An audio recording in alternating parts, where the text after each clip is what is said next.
Thank you very much for joining us again this, Thursday morning. I almost said Wednesday. Welcome to Breakfast Central. And of course, for the next 2 hours, we have some of the major conversations happening across Nigeria. We always encourage you to join us and be a part of our conversations via social media platforms at News Central TV. We hope that you enjoyed your Christmas celebrations and you're ready for, the remaining days until it is officially 2025. This morning, just before we get into breakfast headlines and, of course, into our top stories and share with you what's coming up later today. I think I want to start the conversation this morning by speaking on something that has become, public conversation across Nigeria, and it is the dozens, maybe hundreds, maybe even thousands of people that you might see if you drive across Bodilon this morning in Lagos or anytime today. There's the street in Ikoyi called Bodilon, where Mr. President's residence is. If you drive across that street, you will come across a long, extensive line of people not waiting, in line for, job applications, not waiting for their visas to be approved, but waiting at Mr. President's gate for possible handouts that would be given to them. Yes, this is a clip from someone who drove by Bodilon yesterday or a couple of days ago. There's multiple videos of people who have passed it. None of these people here are waiting, in line for a job application or for a job interview. None of these, that would even be scary, even if that was the case. None of these people here is waiting for any other thing. They're not waiting in line at a supermarket to, do their Christmas shopping. They're not waiting for any other reason that you might see, or maybe at a stadium to get into the stadium to watch their favorite team play.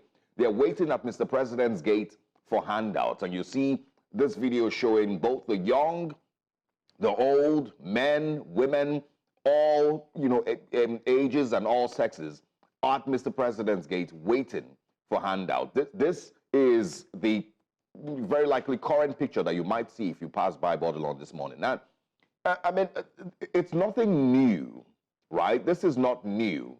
It is just worrisome because this is the President's gate. And I'm starting because I want to know, I struggle to imagine what Mr. President thinks when he looks outside his window or looks outside his apartment and sees that number of people waiting for handouts. What does that say to Mr. President? What does it represent, in Mr. President's heart? Is it worrisome or is it normal? To be honest, for a lot of people, it's normal. This has always been, regular culture. Even before Mr. President, got into Aso Rock, while he was governor, after he became governor, it's been normal. And it's not the only place. To be fair, it's not the only place that this happens. In northern Nigeria, it's also regular culture for top political figures, politicians, governors and the likes. In the southeast, if you go to, I think I've seen it at, Arthur Eze's gate in Enugu State. You would see pretty much the same thing. Maybe not as, with this number of people, but you would see a, crowd also gathering and waiting for handouts. But I believe that it should disturb Mr. President. When he steps out of his house, if for any reason he has to drive out of his house, it should disturb Mr. President, because this is a proper representation, not of people who really just like handouts, but a proper representation of the level of poverty and hunger that currently exists in Lagos State, the state that produces the most amount of money, or that makes the most amount of money every year, generates the highest amount of money every year. That is a proper representation of the level of poverty that has struck Nigerians and, of course, in Lagos State. And it should disturb Mr. President. All right. I understand. Yes, you can, please. Because we remember the presidential media chat, and the president spoke about having done this acts of charity over the past 25 years, and there's never been a stampede. What if, yes, this is a representation of poverty, in your words, but can we really blame the president if this is a tradition that I'm not blaming the president. I'm saying that when he comes out of his house and he sees those numbers, it should disturb him. I agree with you in the sense that there's no one that can deny that this Christmas must have been the hardest Christmas the Nigerians have ever had to experience in several areas. I know the government is trying its best to find a way to make it a bit bearable in terms of augmenting the cost of transport. But even whilst they are doing that, it doesn't match up to what the current realities are, because their finances haven't increased. In many organizations, they didn't get rice, they didn't get oil that they typically get at the end of the year, because many people can't afford it. Yeah. So it's been a very hard year. And I completely agree with you that I hope that it tugs at the heart of our leaders when they see people like this, to understand the extreme levels of poverty that we are battling. It's not that they are there because they are fans and they want to say that yo. It's because they are really hungry and they're looking for where they'll get their next meal. Yesterday during Christmas, you could see the downcast faces of a number of people. So it's why we're advocating here as much as you can. If you can afford to share a little, give somebody money here, give someone food here within your circle, your security guards, because these people, their salaries haven't increased, but yet they still have to face the current realities. So I completely agree with you. It's a terrible time. I don't think that they were unaware, though. I don't think that, It's not been unaware. They like you said, this has been, regular, for the last, 20, maybe 25 years. It has been normal for Mr. President's gates to be like that, but maybe not on this magnitude. But the problem that I'm pointing out here is that this is the first time that he's been president. And so the thinking, when you see this, should not be that, oh, this is normal. It should be a clear sign that there's a lot of work that must be done, and also how hardly hit Nigerians have been since he became president. The problem that I find with these conversations and with the way that these things are analyzed is that very many of these very wealthy politicians see this as the opportunity to give charity and give back to their community, but they never see it as a reason that they should do what they possibly can to ensure that these numbers reduce. So left to the average Nigerian politician who has these numbers at his gate, in his village, in his community, he doesn't see this as a problem that must be fixed. He sees this as an opportunity to give, pennies, whatever kickbacks that you can imagine to the community, and then they would revere him. They would call him daddy, they would call him baba, they would call him, a philanthropist. Poverty has always been a tool for manipulation, and we see that play out at the elections, where people will be willing to, we saw that in last elections, and even in the by-elections. These are all, their votes for 3,000 naira, 4,000 naira, a bag of rice, a bottle of oil. So poverty will always be a tool for manipulation in the hands of the government, any government, really. I don't know really what we can do at this point to ensure that Nigerians get to the point. We need to, first of all, come out of these extreme levels of poverty to be able to then say to people, don't sell your vote, don't do this. But now it's a really tough time, and I worry about 2027 elections. If we continue with this trajectory, I worry about how vote buying might be the norm in 2027 elections. If you see these numbers remain the same way, if the levels of poverty do not reduce, leading up to the next elections, then of course that is expected. But with poverty being a tool of control, for the people, yes, that is not peculiar to Nigeria alone. But the problem is that when these people get into political office, or when they're campaigning for political office, what they're promising is prosperity. So, it feels like the whole analogy is flipped around between the politicians, what they say and what they eventually do, and what the understanding should be on these things. And that's why I said that for many of these politicians, not just in Lagos, not just Mr. President, not just in the Southwest, in the northern part of Nigeria and parts of the Southeast, maybe not very prevalent in the Southeast. I mentioned Arthur Eze because I know that I've seen that at his gate before in Enugu State. But for many of these persons, they see this as an opportunity again for philanthropy, to give back to the community. It doesn't register in their minds as an actual problem, an obvious problem, and evidence that they might be failing the people that they came into office to serve. Because these people would always show up. You would always give out one bag of rice or, $1 million naira, and everybody would get their 1,000 naira and, go. And the next morning, there's more people at your gate again. But it's a clear sign that there is a problem that must be fixed. And it should not just be seen as an opportunity for philanthropy. And I'm happy that it's actually in front of the president's gate. So if there was anybody who had told him that people are okay, they're okay, they're managing themselves, they've dropped their Rolls Royce, they're not using their Hondas, they're very okay, they understand the situation. This should be a clear sign that that is not the truth. It is pretty obvious that poverty, again, in Lagos State, that generates the highest IGR in Nigeria, that is supposedly the talk of town when you mention Nigeria, when people are coming to Nigeria for Christmas, is Lagos State they're coming into. Lagos State still has this amount of poverty, this level of poverty that is very, very obvious, and everybody can see it simply by driving along Bodilon. And Bodilon, of course, is one of the highest, price areas in Lagos State. This videos that you're seeing here are not in some shanty somewhere, in Lagos. This is in one of the most expensive areas in Lagos State. And you're seeing that level of poverty and desperation for the tiniest handouts.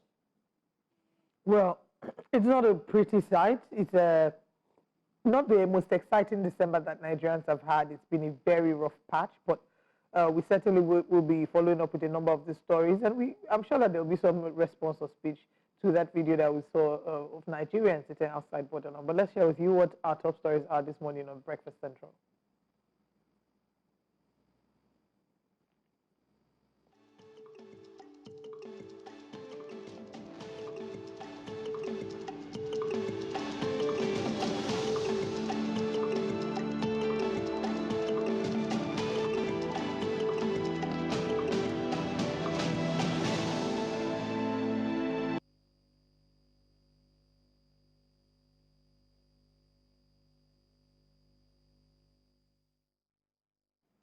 All right, now let's share with you what our top stories are for today, and then we'll share with you so you have an idea of what to expect. Also, just to let you know that you can continue with our conversations on social media at News Central TV.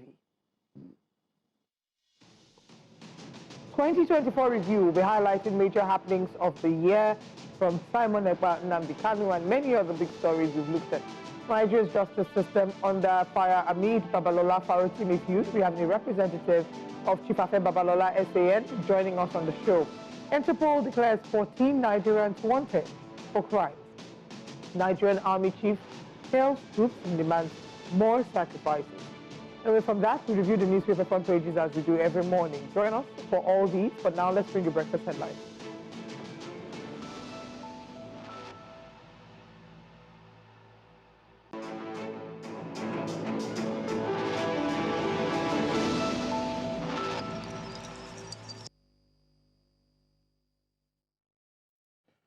Now, we begin breakfast headlines on a very sad note where many villagers were feared dead while several others injured as a fighter jet targeting Lakurawa terrorist group mistakenly bombed two communities in Silame local government area of Sokoto State.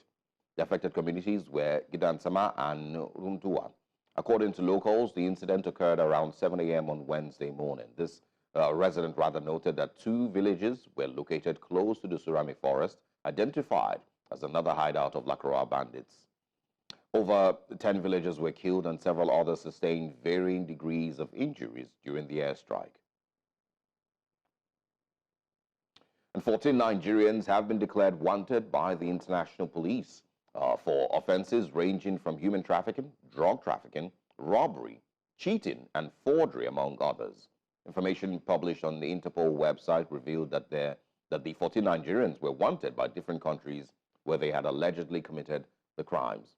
The notices identify the wanted persons as Felix Omoegie, Jessica Edosonwa, Uche Egboe, Jude Uzoma, Chinedu Ezenara, Benedict Okoro, Ikechukwu Obidiozo, and Alachi Stanley. Others are Buhari Salif, Timlo Nkem, Austin Costa, Okromi Festus, and Amachi Vitus, and also Mary Eze. Still in the news, Katsina State Police Command has foiled kidnap attempts and rescued 10 victims at Kwana Makera along Katsina Megama Jibia Road in Jibia local government area of Katsina State. The command's public relations officer ASP Abubakar Sadiq, in a chat with newsmen, said the suspects attacked a commercial vehicle and attempted to kidnap the occupants.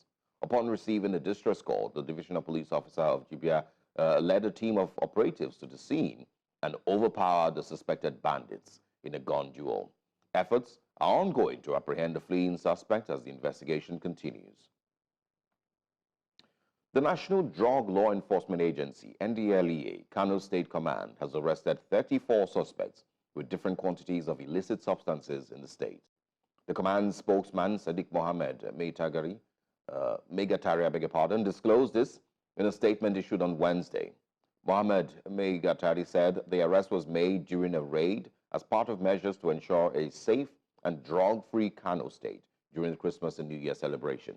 The command successfully recovered substantial amounts of illicit substances such as cannabis sativa, sock and dye, XO5, among others.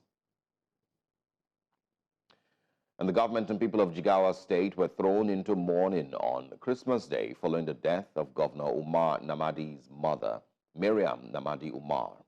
The governor, who was out of the country at the time, made the announcement earlier in the day. In a statement released by the governor's chief press secretary, Hamisu Gumel, it was confirmed that Miriam Namadi Umar passed away in the early hours of Wednesday. Governor Namadi conveyed his grief and expressed heartfelt appreciation for the condolences from across the state and beyond. The burial rites take place in her hometown of Kafin Hausa in accordance with Islamic traditions. And that's all on Breakfast Headlines. Let's head back to Breakfast Central now and continue with our top stories. I am Osaogi Ogbon. The Chief of Army Staff, Lieutenant General Olufemi Oluyede, has reassured that all issues needed to foster professionalism and combat readiness of the Nigerian Army will be improved under his leadership.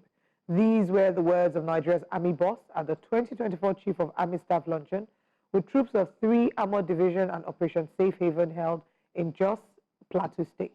Correspondent Chizoba Anyonwe was there for News Central and now files in this report.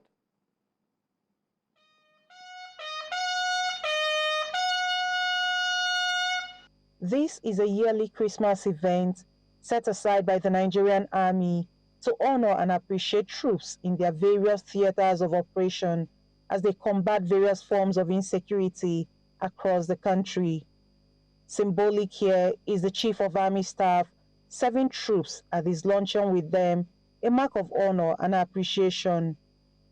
Lieutenant General Olufemi Oluyede believes this measure will boost troops' morale in their line of duty within their joint operations area. This is especially to those deployed in the various theaters and peacekeeping operations that will not likely be with their loved ones during the festive periods due to exigency of duty. The collective efforts of our troops towards securing lives and properties are well appreciated by well-meaning Nigerians. While commending the effort and resilience displayed by these troops, the General Officer commanding 3 Armoured Division and Commander Operation Safe Haven, Major General Abdulsalam Abubakar, urged them not to rest on their oars for more positive results. As we celebrate today, let us remember that our work is far from being over, as the challenges we face in the joint operations area requires continuous vigilance and dedication. The climax of the event was the cutting of cake as a sign of peace and cultural dances to entertain the guests.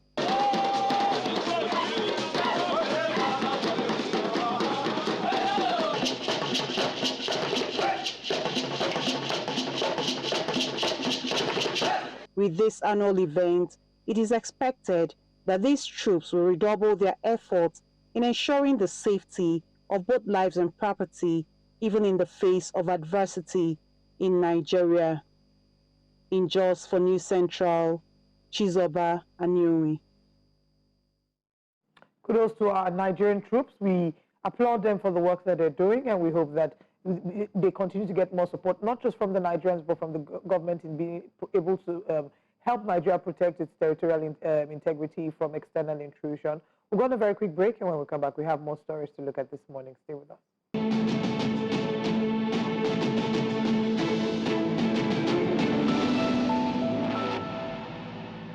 Welcome once again. The ongoing legal battle between Senior Advocate of Nigeria and elder statesman Chief Afe Babalola and human rights lawyer Dele Farotimi has sparked a national conversation about the rule of law and the Nigerian state. The controversy surrounds Farotimi's book, which accuses the Nigerian justice system of corruption, prompting Babalola to seek legal action for defamation. However, the issue has gone beyond a regular defamation case. It has now raised fundamental questions about the administration of justice and the institutions of social justice in Nigeria, following how Dele Farotimi was arrested, matters surrounding jurisdiction, and the argument that this is an alleged criminal case. As the Babalola versus Farotimi case unfolds, it has attracted the attention of Nigerians as well as the international community. We're now joined this morning to discuss this by former Attorney General of Ekiti State and the lead counsel to Afe Babalola. We have Senior Advocate. Good morning. Thank you very much for joining us, sir. It's a pleasure to be with you. Good morning. Good morning. All right, so let's go back to the beginning of this case. The first criticism that was leveled against Chief Afe Babalola, SCN, is the fact that the manner in which he was arrested, Dele Farotimi was arrested and taken to Ekiti, was being criticized, and the police was accused of being used as a tool for infringing on the fundamental right of Dele Farotimi. I want you to explain to us exactly what occurred and the role that Afe Babalola, SCN, played in all of this. Good morning to our viewers and listeners. Let me state very clearly that there's nothing unusual about this matter. Probably because of the personalities involved. If Afe Babalola has become an icon, he has struggled from nothingness to become an icon, to become a great man in this nation. Dele Farotimi have been active in human rights activism. Is already known. Is therefore, because these two personalities are involved, a human rights activist, a lawyer, who is perceived to be defending the masses, who is perceived to be a young man, a poor man being oppressed by a big man. But that is not the case. Let me say practically that is not the case. This is clearly a case of criminal defamation, which is guaranteed in our rules of law, which when there is a defamation, when there is a defamation, whether through publication, whether through slander, whether through libelous publication, if the victim can approach it two ways. If we either take action in civil by claiming damages from the person who had libeled him, he could also decide to go criminal by petitioning the police and ask for questions to be asked on the person who had libeled him, because in section 53 of the criminal code is treated as a criminal offense. And therefore, when you are the person that is the victim of that publication, you can write to the police, please look at this defamatory publication against me. And the police will now invite the alleged person who has libeled or defamed the petitioner. If the person responded through phone call, he could come to the police station to receive that justification or apologize. But where he refuses to respond to invitation through phone call or through any other means, the police, in an attempt to get to the root of that matter, will obtain a warrant of arrest. Warrant of arrest is different from bench warrant. Warrant of arrest is to ensure that somebody who has been alleged through a petition of committing a criminal offense is brought to the police station to come and explain himself. Bench warrant is when you are already in the court of law and you don't do it. There has to be a bench warrant for you to be produced in the court. But in this instance, it was a warrant for the arrest of Dele Farotimi based on the petition written to the State Commissioner of Police by Chief Afe Babalola. Luncheon is a global case. When you publish, as Dele Farotimi published in his book, it has become a global case. Anywhere that publication is read, it is actionable thereof. This libelous publication in the book of Dele Farotimi is widely read in the state. Chief Afe Babalola is based in the state. That was where he read it. And the issue of arrest, a suspect could be arrested anywhere and brought to the C2. That is the command where he is being investigated to come and answer to the petition. In this, which means anybody that is suspected to have committed any crime could be arrested anywhere. It does not really mean it is where you are arrested, you have to be tried there, or you have to be investigated there.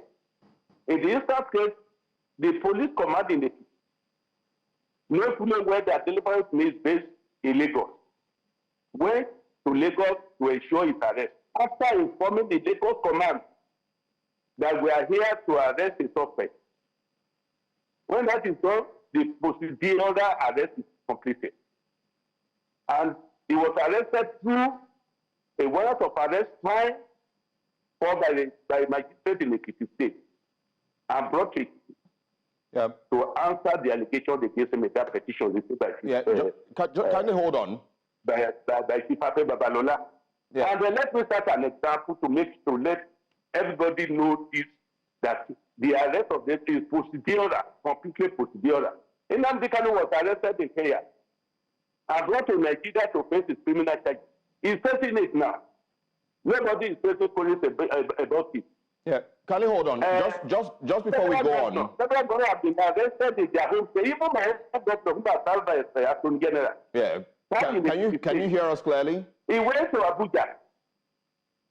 Hello? Yeah, just before I'm hearing you. Yeah, just before we continue, I just want to confirm, because one of the things that many people have been asking, you've cited Nnamdi Kanu's case. That's a totally different thing. But the understanding that many people have is that when an arrest warrant is given by a magistrate court in Ekiti State, it has to be co-signed by court in Lagos State before that warrant can be effected. Can you confirm that that happened in Lagos before he was moved to Ekiti? Let me tell you clearly that the police, they know exactly how to do their job. I'm not in a position not to teach the police how to do their job.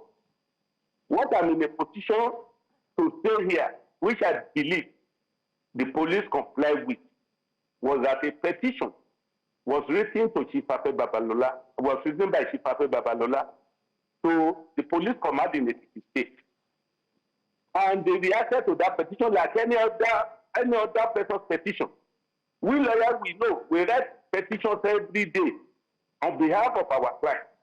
And the police attend to them. Yeah, but what I'm aware of is that the police acted on the petition written by Chief Afe Babalola. How they carry out their duty is procedural. And I'm very certain the police in the Ekiti State will not agree the rules in getting Dele Farotimi to come and answer to the petition written the case. Yeah, but we're not 100%. They would not agree the rules because they are trained.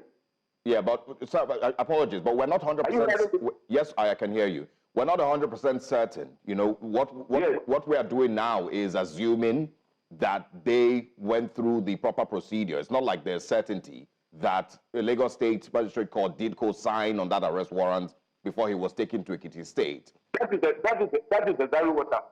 Yeah, okay. I just want to be clear that we're not 100% certain. What we're doing is assuming. All the procedural regulations to ensure that the suspect who is ordinarily residing in Lagos, he could even be residing anywhere in the world, that he was duly procedurally arrested.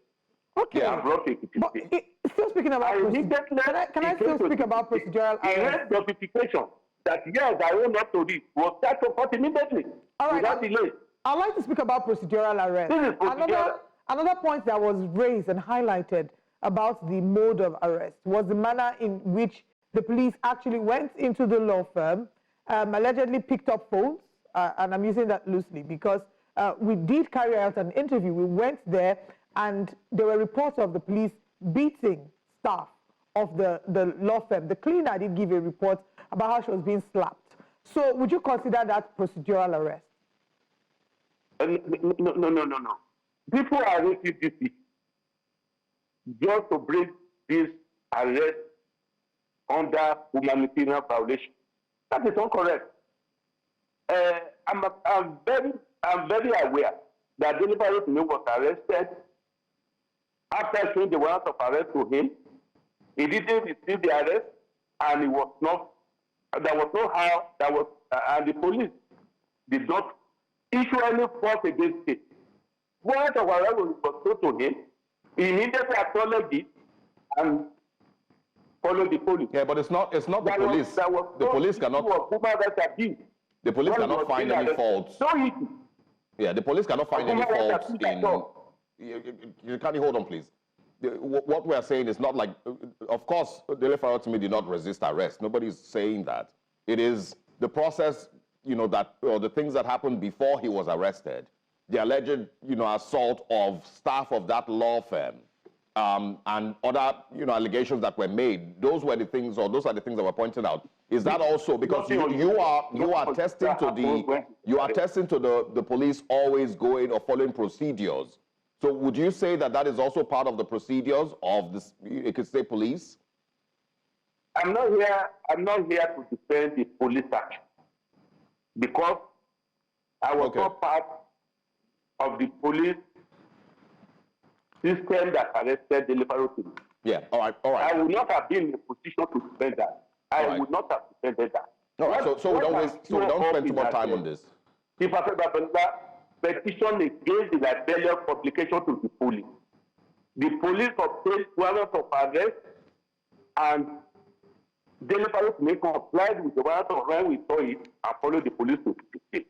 That is only what concerned me because I was not in the local. I was not in the local when Dele Farotimi was arrested. All right. So we don't waste too much time on this. My discussion is that it was not the warrant of arrest. He complied with the warrant of arrest and followed the police to the state. Yeah. Okay. So we don't waste too much time on this. I want us to move on to the.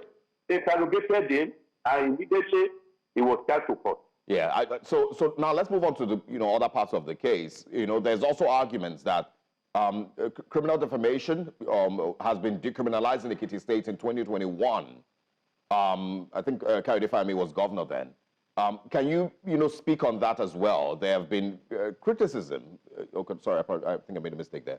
But there's been criticism as to whether criminal defamation is, whether defamation is criminalized. Whether defamation rather is criminalized in the Ekiti State or not, and what exactly is the basis for the warrant that was sent, for Dele Farotimi's arrest? Let me state very clearly that Dele Farotimi was charged under the prevailing law in Nigeria and under some prevailing laws in the state. When you read clearly section 53 of the Criminal Code law, you will see that the law clearly provides for anybody suspected of committing a libelous publication, criminal libel, to be charged to court. Section 273 and 275 provide, of the Criminal Code, provide for sentencing. And let me make something very clear, that Criminal Code is a superior law to any state law. It's like a penal code in the northern Nigeria. Penal code and criminal code, they are superior to any law that is in any state. And a state house of assembly cannot repeal a federal law. So although this issue are already been contentious in the court now, probably I should not use this to respond to that. But so that I'm not accused of access of judice. When this is my own argument on it, that House of Assembly of any state cannot amend the federal law. And whenever it is brought under a federal law, being prosecuted by the police, which is a federal agency. So it's properly brought before the court, and if the court found that otherwise, then they will rule on this. They will rule on this. But I'm not to decide here. Okay. What is going to be the court position on that? Well, Yeah. What I'm very know is properly shall to come under the relevant law of this. Okay, just to confirm, are you aware, are you familiar with the CIL versus Ekiti State case and the Supreme Court ruling? On what?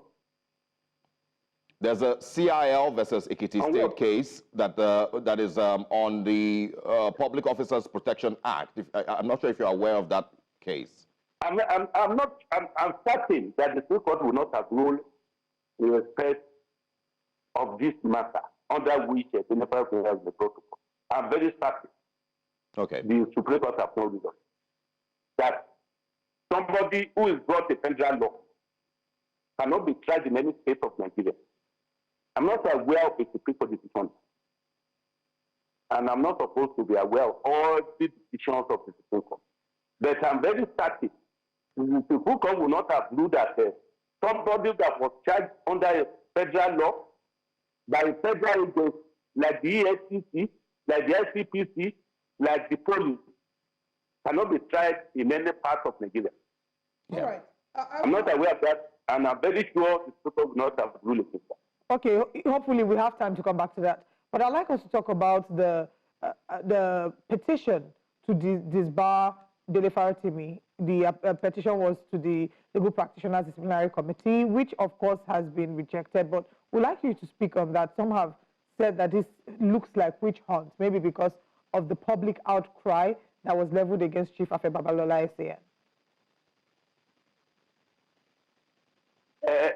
Let me start by answering that question by saying that this criminal justice book published by the Dele Farotimi has not developed federally.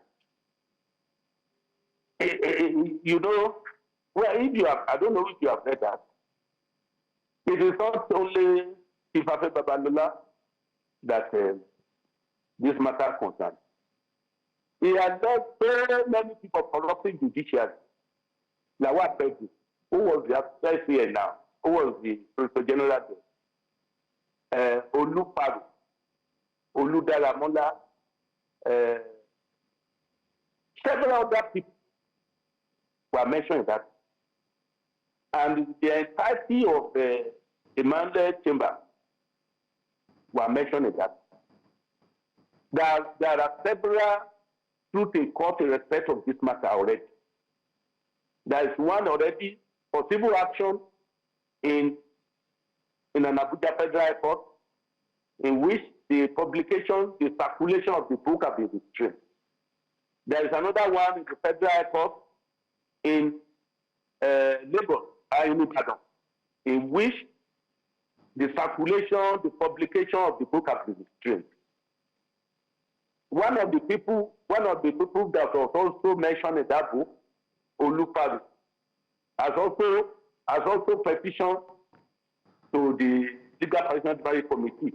In the revised sense of in the right sense of the Practitioners Committee, they have said that this action is in court. Various legs of this matter is in court. Let's wait for the court decision on it. It's premature to be citing him for violation of the Legal Practitioners Act. And in my own view, I don't think anything is wrong with that. They are saying, don't let us prejudge what is going to be the decision of the various actions taking respect of this matter in court.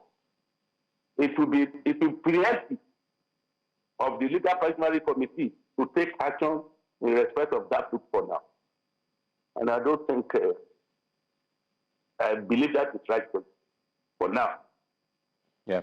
I mean, well, we're out of time for this conversation. Time will tell how things play out. You know, I only cited the CIO case versus Ekiti State, you know, to refer to something, you know, quite similar that has happened in Ekiti State before, you know, which, of course, you know, expressed the Supreme Court's ruling on federal cases, on federal crimes, rather, being imposed on states.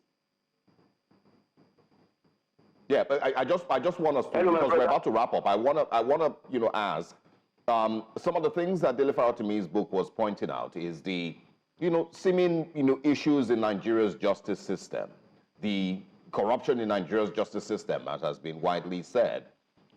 Is this something that you agree to? Do you think or believe that Nigeria's justice system does have a lot of corruption, you know, embedded in it, you know, that must be fixed? My brother, let me say, my brief in respect of this matter was done only using Afe Babalola as a scapegoat of your perceived reaction to whatever is wrong in the judiciary. Not only in the judiciary, in the entire system in Nigeria today. EFCC is set up to check corruption. We have disciplinary procedure. We have disciplinary procedure to tackle issue of corruption in the judiciary. And the NJC has been following that stricto sensu. If there is any allegation against a judge, the National Judicial Council have been tackling that. Several judges have been disciplined in respect of indiscipline in the judiciary. Several judges have been suspended, they have been removed from the bench for indiscipline in the judiciary. It is not going to license to label and defend other people's names in a publication circulated in the whole world that you can check corruption. That is why I've always insisted this issue to go on. It's not the issue of human rights activity. It's not an issue. It is not an issue that concerns a Luther demonstration. It's an issue between two persons.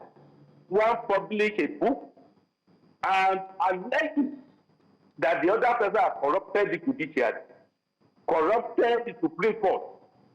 And that person is saying, come and prove it. Come and prove it in the court of law that have corrupted the Supreme Court. This is very simple and simplistic. This is not an issue. This is not an issue for human rights activism at all. It's not an issue for an Luther struggle. You only have to go to court and prove that Afe Babalola has corrupted the Supreme Court. And the whole world will know. It will not be clear to the whole world how a personality like Afe Babalola has corrupted the Supreme Court. I believe this is procedural in law. And I believe whatever may be the status of anybody, he has the right to protest against the violation of his rights. Human rights activism or whatever is not meant for poor people, but still poor people alone. People in high places to have their own right to be protected. If Afe Babalola is saying my right has been violated, I have the right, I have the regret. All right.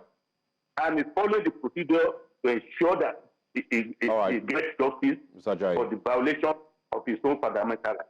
All right, I think we've had... He is entitled to that. Yeah, we should not just look at it from the position that Afe Babalola is a big man.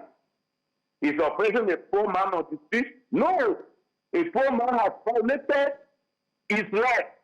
He has the right under our law, under the constitution of this country. The courts will challenge that. Come and explain how I corrupted the Supreme Court. Well, the courts will decide. He wants to be allowed justification. Let us wait for the law to come and justify that in court. Yeah, we'll see. I mean, Mr. Ajayi, we're out of time for this conversation. I believe the courts will decide. Dele Farotimi has been granted bail. He will have his day in court, you know, and then, of course, you know, things will turn out the way that they will. Well, thank you very much for joining us and for starting your morning with us this morning. We wish you a very Merry Christmas and the best of the for giving me the opportunity. season. Absolutely. Thank you, sir. Thanks for your time. All right. Like I said, things will play out the way they will, and we'll see how it eventually turns out. We'll be here to have these conversations as they occur. Away from that, as 2024 draws to a close, Nigeria, of course, remains at top of the conversation for many people, but we will be sharing with you some of the major things that have happened this year and having a conversation about that after this very short break.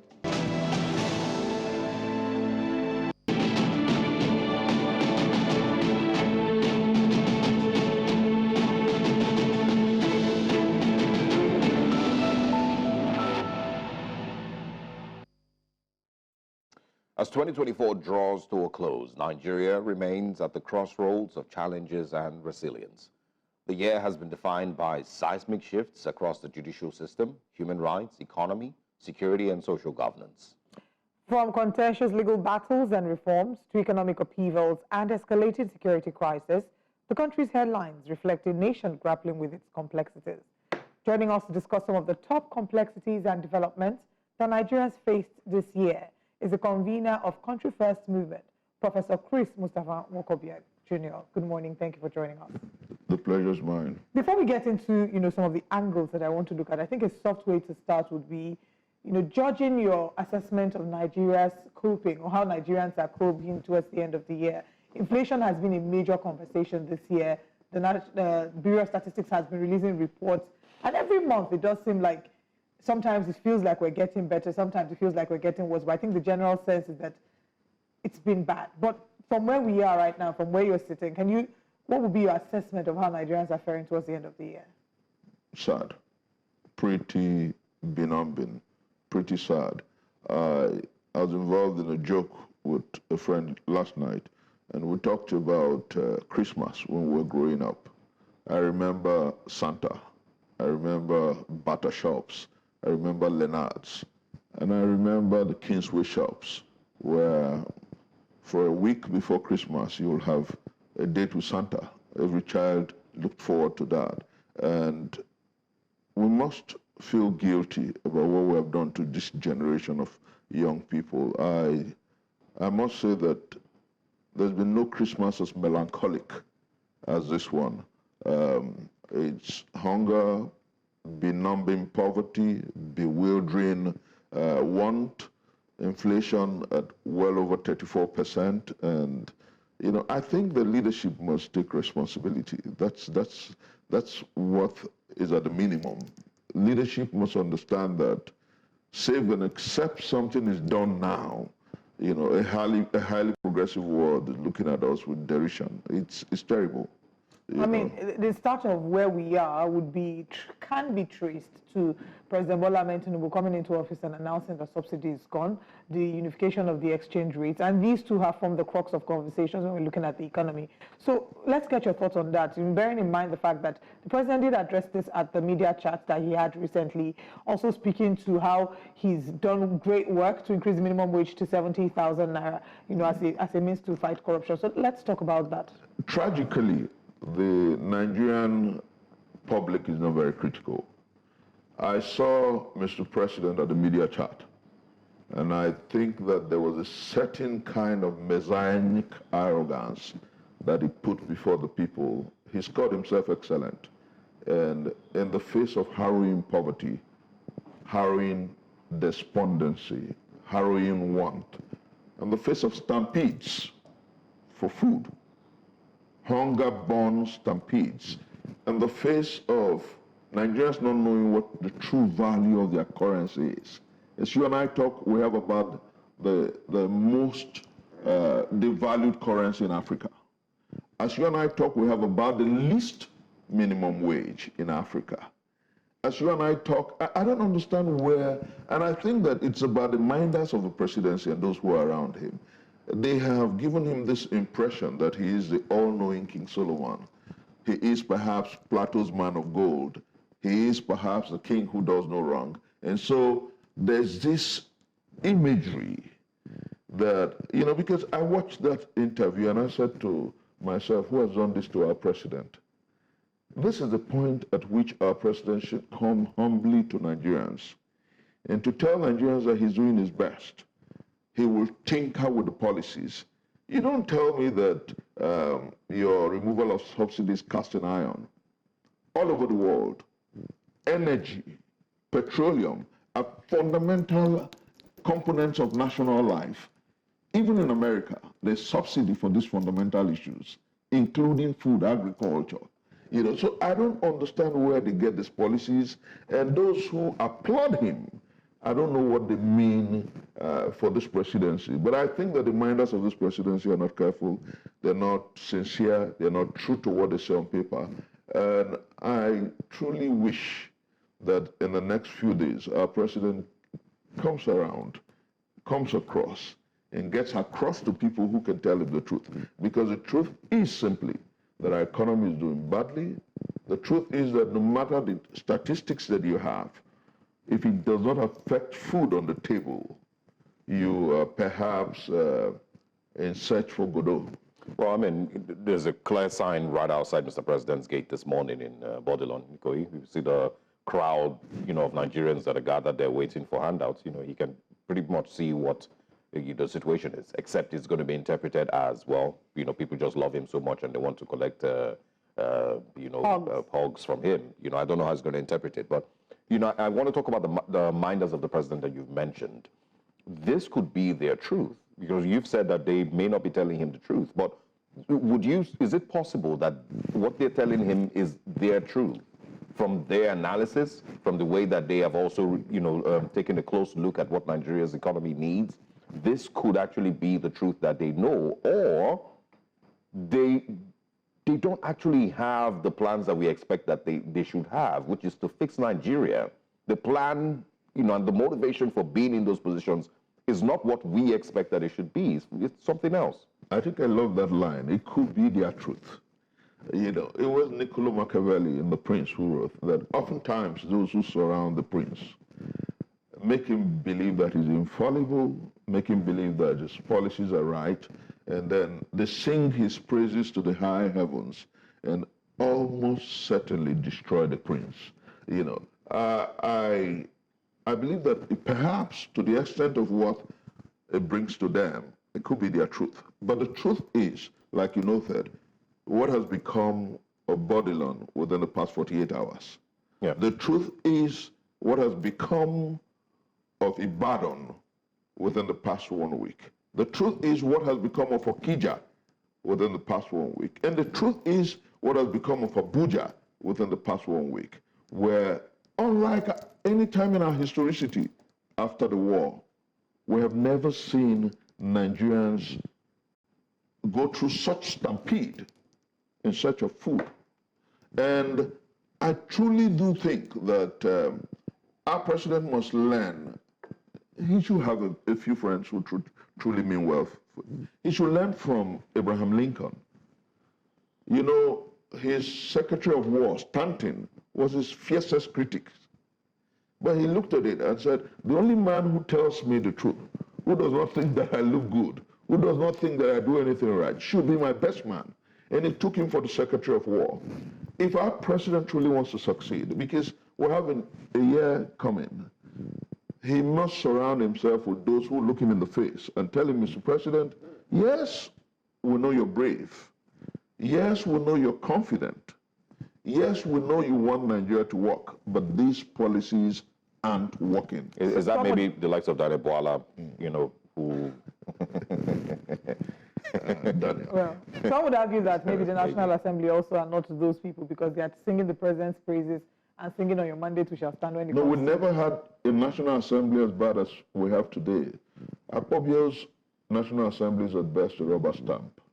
They are the quintessential court jesters who sing the praises of the Tsar, who sing the praises of Plato's man of gold. They are not doing any good. Remember that the Constitution provides for, first, the legislature, before even the executive, because the legislature should truly be the mirror of what obtains in the society. The legislature should represent us and truly put before the president what affects us.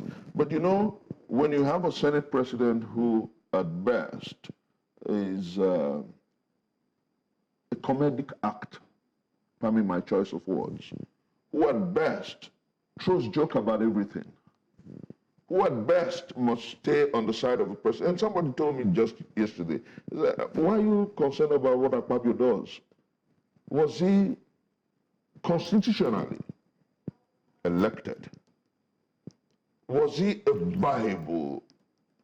valid candidate of a party in that polls? So he must dance to the tune of the man who got him to the Senate. But you see, there comes a time in the life of a nation. Mahatma Gandhi said something, that when nature calls, even the devil has a conscience. I hope that this man will understand that whatever becomes of us, the masses on the streets, don't forget that hunger and anger are more like Siamese twins. Don't also forget that when you live in a country, it was Robespierre, who said a long time ago that if the poor have nothing to eat, they will eat the rich. And I pray it doesn't come to that point. And that's why I think that Mr. President must understand that those who are truly critical of his watch, those who are truly critical of his government, are those who love him. Those who are truly critical of his government are those who love Nigeria. Because you cannot continue to watch, look at it. His economic policies are working. We have about the worst currency in Africa. His economic policies is working, and he increased 30,000 naira last year. It's far, far, far greater value than 100,000 naira this year. And then, so I don't know where to get their figures or statistics from. I don't know if that principle, because let's talk about critical moments for 2024, because that's meant to be our main discussion. But I don't know, I just want to say, before Olive comes in, I don't know if that principle works for Nigeria, the one where you say your strongest critics are the ones that, mean the best. It's not, that doesn't work in Nigeria. The strongest critics of former President Goodluck Jonathan didn't necessarily mean the best for Nigeria. As in as haters. No, not haters, but they weren't necessarily Nigeria's best option. They were his strongest critics. They eventually got to power. Because I remember that I was one of those who addressed the Ojota rally in 2012. And I remember so many of us who criticized him. No sooner had the APC come to power. As early as 2017, some of us became fiercest critics of Muhammadu Buhari. There are people who criticize on the basis of patriotism, the true quest for a new nation, the true quest for a new republic that caters to the needs of the masses of our people. Now, those who are critical, some of us who have refused to buy into, I was one of the closest friends of Mr. President when he was governor of Lagos State. So many of our contemporaries, even my brother and friend, Dele Farotimi. But you see, the point is that our commitment is to nation, not to individuals. And I hope that President Bola Ahmed Tinubu will find those whose commitment is to nation and hear them out. Because, you see, by every shred of imagination, look at this. He told those who interviewed him that he's doing excellently. And then you ask, how excellently? You have about the worst currency in Africa. You have about the worst minimum wage in Africa. Here we don't know exactly the cost of, and then he told us that he does not care about price control. It was even in America, when in the dawn of fierce capitalism, that Ronald Reagan said something, that if the economy is moving too fast, what is needed is to regulate the economy. Watch the rate of the price of goods and services, even in a capitalist economy. And then when I heard Mr. President say that, oh no, I want the prices of goods and services to respond to the energy, if you like, of availability. And I asked, what goods are available? Okay. We'll come back to talk more about the economy, but we're looking at the people that the president surrounds himself with. You talked about him looking for people who are committed to the nation. Do you believe that the cabinet that he selected to work for him are people committed to the nation? And your thoughts regarding the reshuffling of the cabinet, which was a key issue in 2024. Did you approve of the reshuffling of the cabinet? No, interestingly, we can't impose the reshuffling of his cabinet, and we can't impose on him the imperativeness of cutting down the size of his cabinet. Since 1999, President Bola Ahmed Tinubu has the largest cabinet in our historicity, about 48 ministers. And he's been telling Nigerians to tighten their seatbelts, whereas the governance is involved in profligacy, waste, and wanderlust. And you ask yourself, who should we follow? And it was Mitt Romney who said a long time ago that leadership must lead by example. If you truly want to fix our economy, you start first by leading exemplarily. Very unfortunately, government is involved in profligacy, and they're not about to stop. If you look at the draft appropriation bill, you see, they still will continue to spend on things that I do not consider necessaries and necessities. And it also tells you that our president, like we noted, the minders of our presidency are enjoying it. But you see, it comes to a point in the life of a nation where fundamental questions will be asked. Look at 2024. 2024 is a year of protest, deep protestation, a year of disagreements, a year of worries across our world. And 2025 is going to be much more strident because we have a generation that are not listening to the platitudes of government.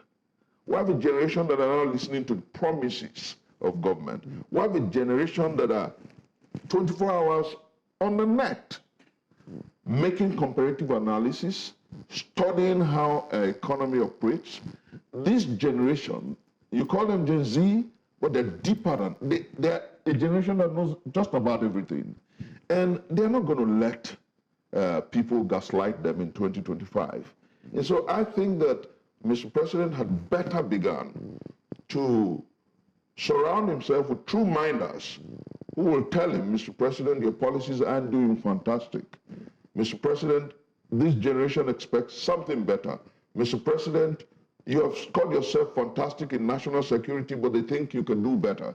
Mr. President, the prices of goods and services has gone beyond what they can afford, and they're going to fight you. Yeah. These are fundamental issues, and these are things he must address. That would be likely, in a situation where, in a country where people, politicians, the electorate respect the electoral process, is, trusted, that is free and fair, and if you do not do well, your chances of survival in the next 4 years or being re-elected are pretty slim.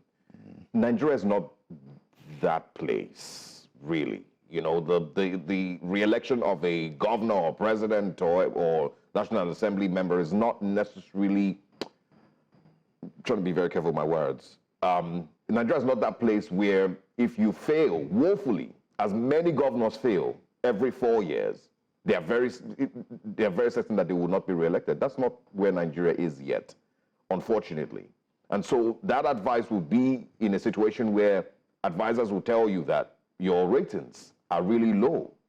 And if you do not improve, I don't want you to respond to this. I'm just sharing, because we need to talk about other things. If you do not improve your ratings, your chance of re-election, pretty slim. That's not Nigeria. I understand. But I want us to talk about 2024. What would you say has been the most interesting thing that has played out this year that represents where Nigeria is as a nation? There's many interesting things that have happened. The Edo State and Ondo State elections, the case against the former Kogi State Governor Yahya Bello, the NBAD governance protest, the Dele Farotimi's case as well, cabinet reshuffle that happened earlier as well.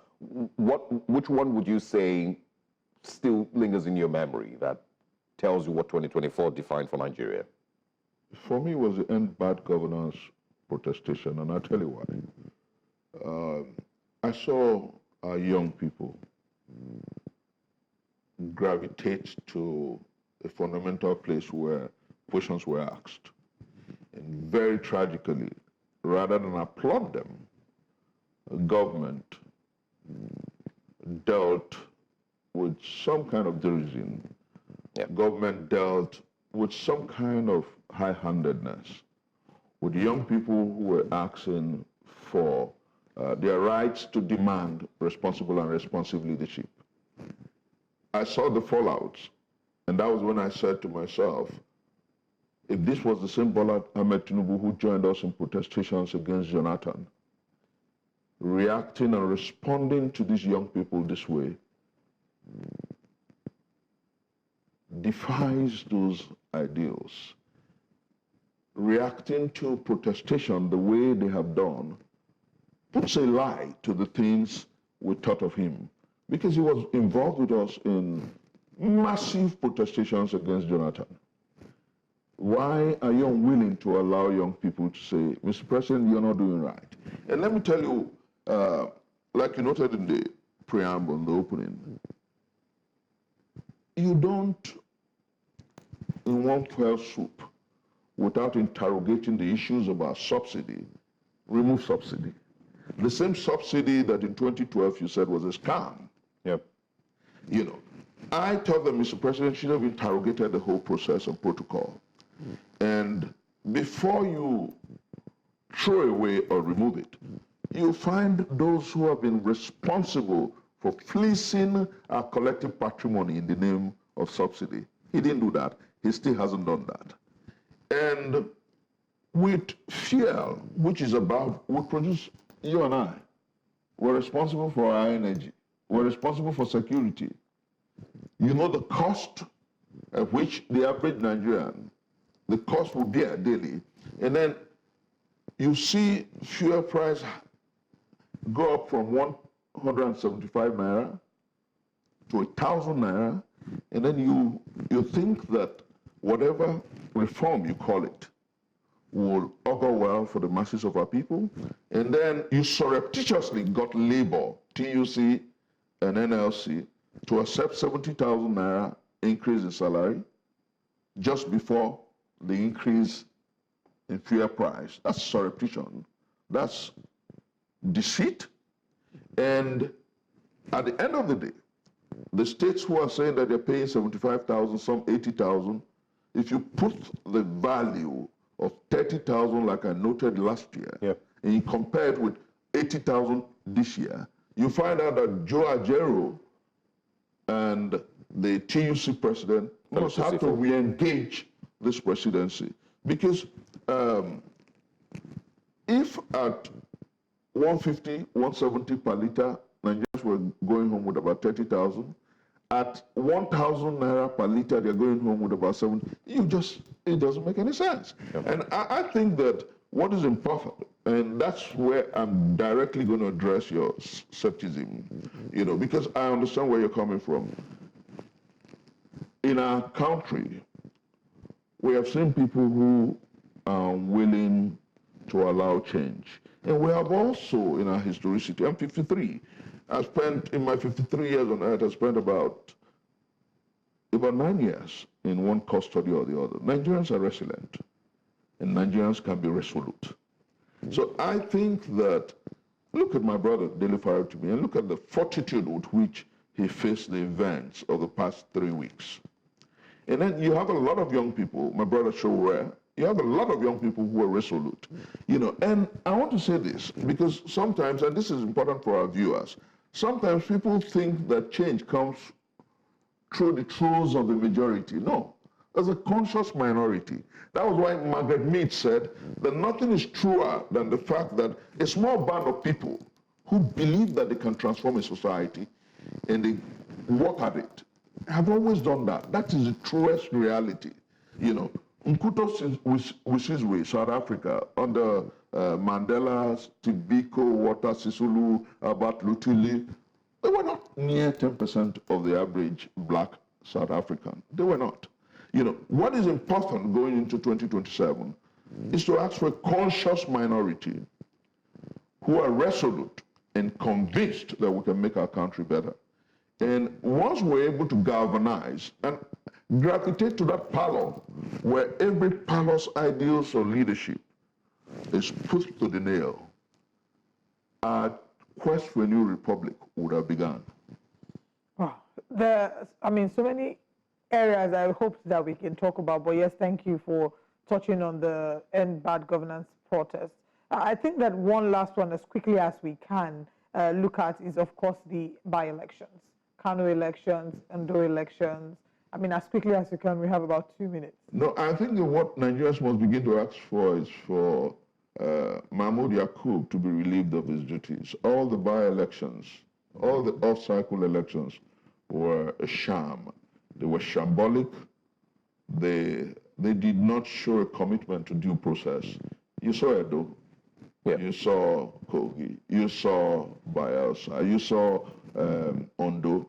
I think that the time has come for Mr. President, and I think he should learn from the late President Yar'Adua, who admitted that the election that brought him to power was flawed and proceeded through Justice ways to amend and to look at the electoral protocol. President Tinubu must understand that Nigerians are increasingly losing faith in the electoral process, and democracy has no life if people doubt and lose faith in the electoral process. So the time has come for him to begin to save democracy by first removing Mahmoud Yakub and then ensuring that electoral restructuring, electoral reforms begin promptly. Yeah, I think the person who even appoints INEC chairman, that process also needs to be changed.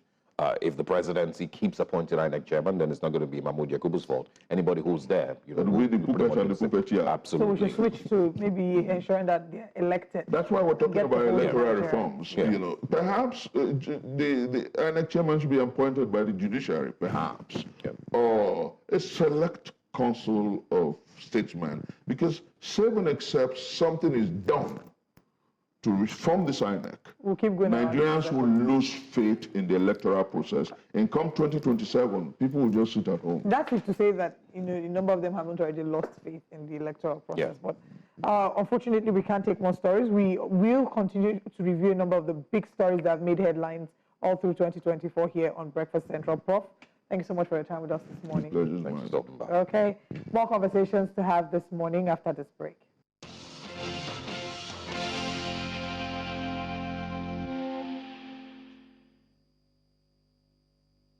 Reviewing the papers with us this morning is a political analyst, a public affairs analyst, Theophilus Akatugba. Good morning and thank you for joining us. Good morning. Pleasure to be here with you. Merry Christmas. Merry Christmas.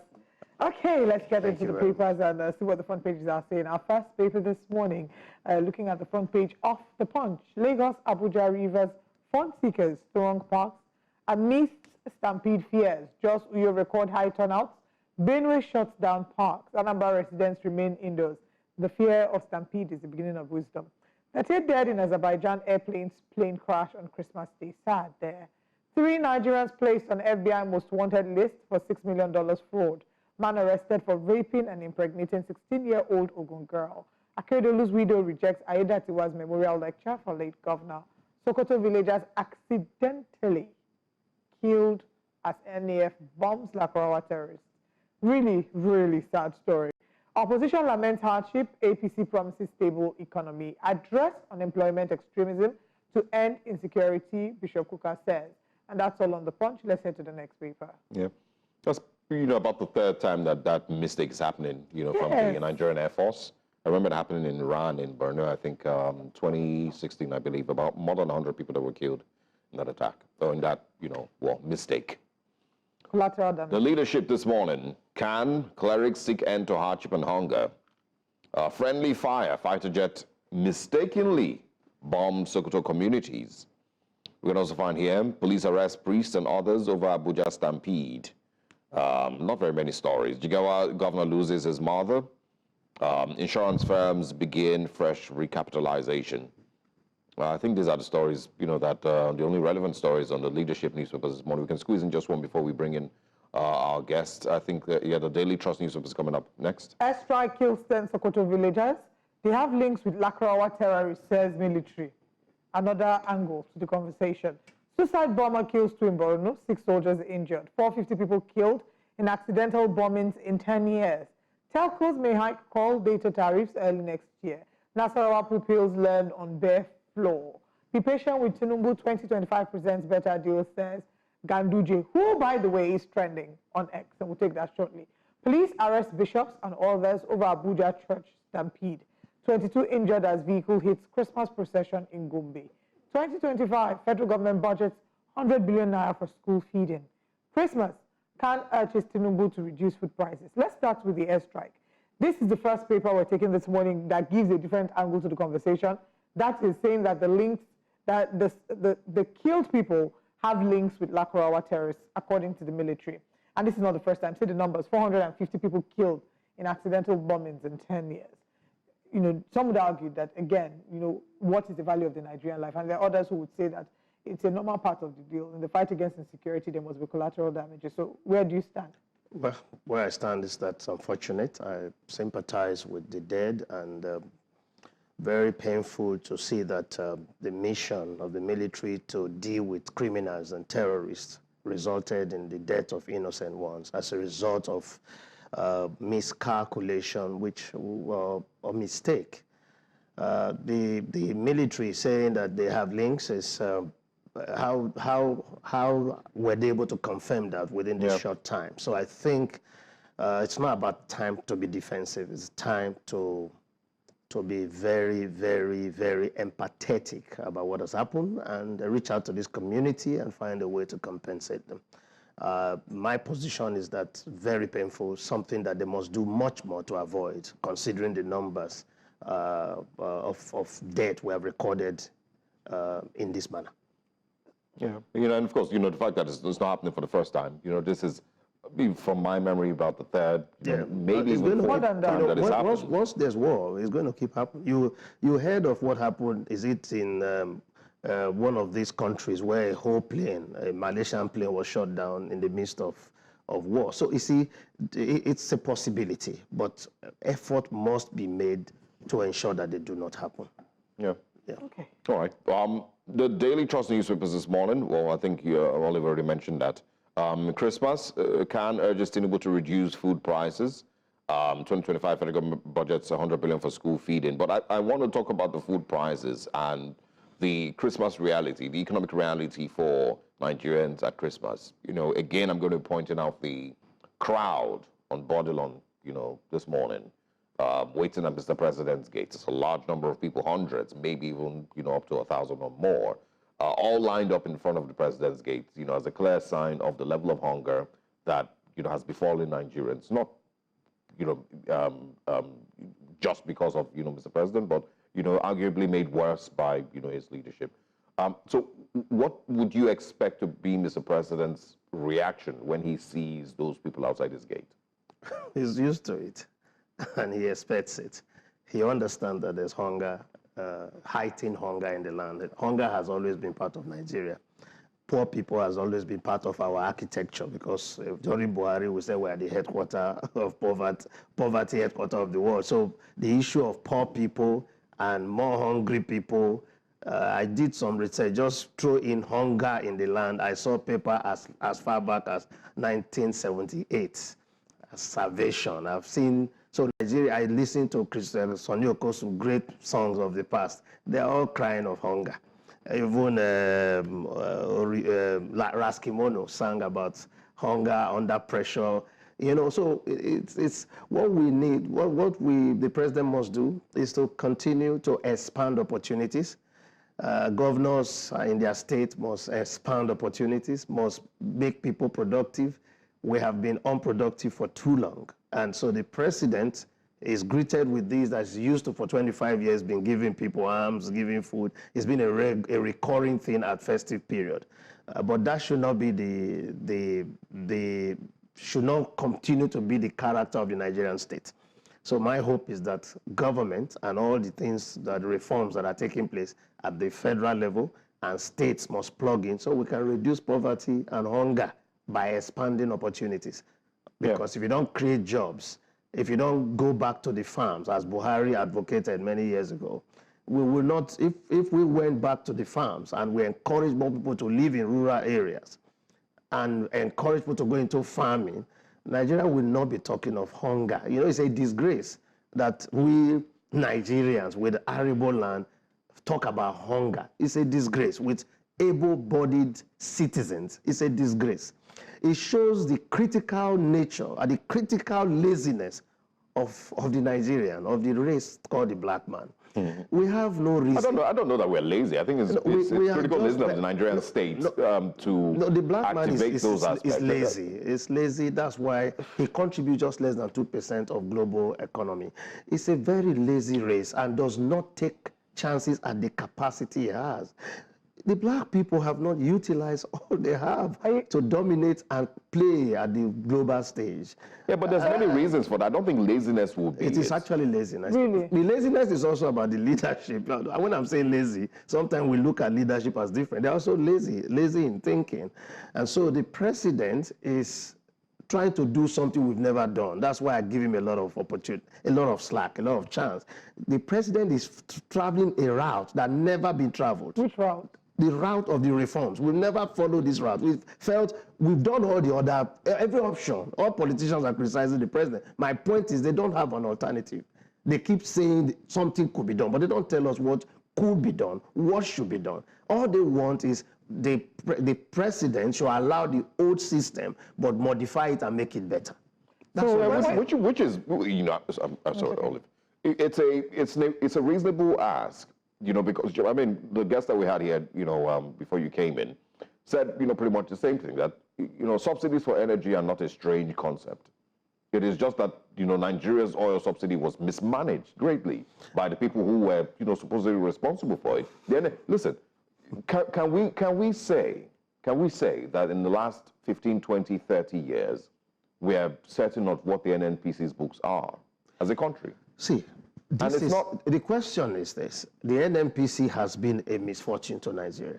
Yeah, let me tell you, that's how you are as a people. What have we set up in government that have been sustained? But this is what I'm pointing out to you, that if you say that the only way to go about this is make no moves to... I didn't say only, I said new way. Well, the new way to go about this is make no moves to clean up the NNPC and its books, you know, with proper auditing to ensure that you know exactly what every penny is going for every drop of oil in Nigeria. Make sure that you stop, you know, oil bunkering in the Niger Delta regions and ensure that every single oil that leaves the ground is going to the federal government accounts. But you simply just remove subsidy. Okay, thank you.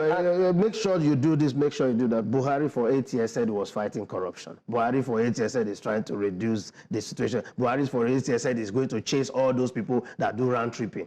They asked Buhari by Al Jazeera, why are you fixing your exchange rate? He said, because we don't export anything, we're poor people. He could not do anything about that. But the funny thing is Nigerians he said he was going to keep it, but keep chasing out those who tried to do wrong within the system. Did he succeed? He wasted his 8 years and became regarded as one of the failed leaders. The point is that if you say... The funny thing is that the Nigerians would argue that they lived a better quality of life then than they are. Well, they didn't tell me that why they were. They wished him dead while he was here. Nigerians never realized so. You see, the point is, we always see every leader that is in power as a very bad, failed person. Nigeria was described as a failed state under Buhari, the worst leader. And yet he kept subsidy at great cost, printing money.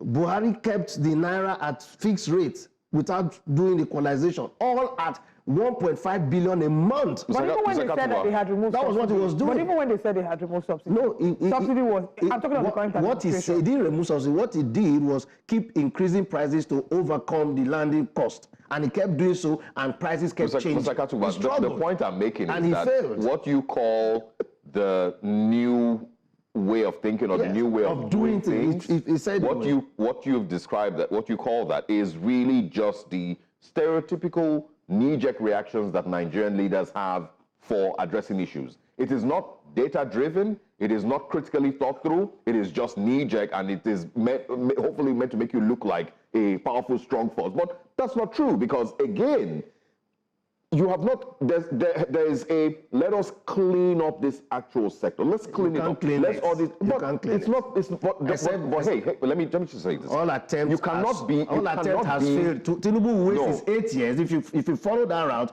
he will be another failed leader. Great. But you cannot be president, right, and tell yourself that this thing is impossible for me to do as president and commander-in-chief. No, because you've cited Buhari as an example.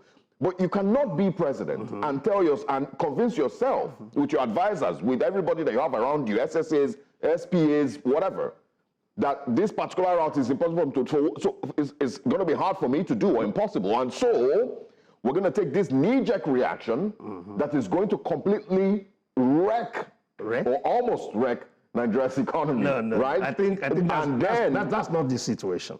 But that's exactly where we are, because what you campaign to Nigerians that he will do what he's doing now. He didn't tell, it was not knee-jerk. Nigerians did not listen to him while he was campaigning. The only man... The fact that he campaigned and said it doesn't mean that it was the right thing to do. But he got elected on that promise, and he's got to do that. He had less votes than the other. Less vote doesn't mean he didn't win. He won the election. If that's the argument, more people voted against him than those who voted for him. No. The votes were divided. More people didn't vote against him. More people voted for other people, trying to get other people into power, but he managed... Pretty much the same thing. He sneaked through because his strategies work for him. It's pretty much the same thing. More people voted for other people. But he campaigned that I will remove subsidy from day one. He did. And he's doing that. Great. To be fair, all of them said they were going to absolutely remove subsidy, right? And he's doing what he promised Nigerians to do. At the end of the day, a simple illustration would be, if you know that you want to do repair works in this house, in this studio now, and you do not have a backup studio, would you go ahead and remove the roof just because... The president has a backup plan, but it's unfortunate that we don't like it. It's not comfortable for us. His backup plan is to go ahead, follow his plan through, and do palliatives, which has led to, which is what he's doing. You see, the point is this. This president knows our limitations. He knows what he promised to do. What people don't understand, he got elected to do what he's doing. Do you think the problem is fixed? The problem is being fixed. Nigeria is going to be more productive next year. How? Okay. Let me explain. Difficulties lead to action. If you look at this year, Nigerians have been even more productive. Our GDP has grown by a percentage that we've never received in the last 8 years. The point... Technically not. Yes, no, we say technical. That's the MBS report. And so we can't argue when if it's negative, we accept it. The fact is, this country will become more prosperous next year. His foreign reserve has been growing instead of coming down because we're saving from subsidy. The indices, the factors are not saying that it will be worse for us. In fact, the Nigerian government, the governors, are feeling a different revenue stream. The NNPC is exposed now. Listen, before the NNPC was not exposed, was covered up. Well, it's been exposed. More will come. I see NNPC as going to be a thing of the past because government and government infrastructures and parasitic I don't know if I can really say that NNPC has been exposed. I mean, it's been exposed for the longest time. No, it's been exposed. The illegalities, or some of the practices that have been condemned in the NNPC have been highlighted for years, and nothing was done about it. Now, the truth is, everybody wants Nigeria to work. I don't know if there's a single person that is Nigerian living in Nigeria that doesn't want Nigeria to work. Sometimes when you call out a number of these policies or these actions, because we want better, we're demanding better of our leaders. But at the end of the day, regardless of what the numbers say, NBS have their projections and all that, Nigerians want to see a better quality of life. Absolutely. Our former guest, the guest who was here before, you said 30,000 naira or 35,000 naira minimum wage last year. The value is much more than 100,000 naira this year. I agree with that. So at the end of the day, all we want is for a better I agree with you, but that Nigeria. value was artificial. So it was not real. It was at a huge cost to the country. The country was paying you 30,000 by fixing the dollar rate and then subsidizing it to give you an artificial life. That's why Nigerians are poor. That's why we keep building up poor people, because we are not actually running our economy at par with global standards. So everybody who buys a phone, government pays most of that phone. So he thought he was a wealthy man. Look at how we have been exposed. More people are falling into poverty, including the middle class, because it was a false economy. Fake, not real. Do you think that the president will clean up the corruption that goes on in our The president sector? said he's not promising a fight. He's promising to remove the reason, the motivations. That is his own strategy. So if he's fighting if he's saying, I want to remove what makes a man to be corrupt, so out of 10 persons, there is someone who will never be corrupt if he can buy a house without necessarily needing all the money. If you want to buy a car, he doesn't need to get all the millions. It will no longer, there are people who really don't want to be corrupt by their spiritual, orientation. they are not corrupt. But they are forced to be corrupt because how do I build a house when I'm going to retire? So he looks for money to do it because there's no way we get a loan to do that. So the president says, my strategy, pay people well, get people good life, and make sure they can buy things without necessary. So he has a different strategy. Others said they will fight and they failed. I don't agree with you, but you know we don't have the time. Yeah, we're having a conversation. Yeah. All right. Thanks a lot, Theophilus, for stopping by. Always a pleasure. We wish you a very beautiful Christmas and New Year celebrations, and looking forward to seeing you soon enough. You look handsome in this one. Thank you very much. As the Grinch. All right. Now we've had our share of what we are saying. We've had guests share what they are saying, but let's tell you now what Nigerians are saying. Coming up next.